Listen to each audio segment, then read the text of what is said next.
Ја секој ден работам со жени, јас се повеќе не ве разбирам.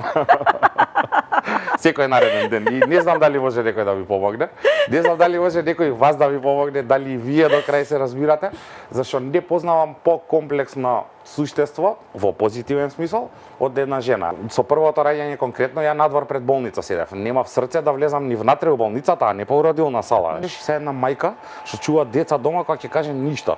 Прво треба тука да тргнеме малку и тоа да го смениме делот од менталитетот, бидејќи еве ја како маш ни еден ден, два имаме доста често обврска некоја со децата, па тоа знае да стане многу нервозно и да почувствуваме, замислете да живеете така. Од друга страна, кога ќе ги додадеме тука тежините на хормонални дисбаланси, на неорганизирано општество, неорганизирани улици, значи една мајка се соочува со проблеми буквално на секој ниво. Ние треба да работиме на едукација во смисол да се објасни на секоја идна мајка колку е тоа еден природен процес.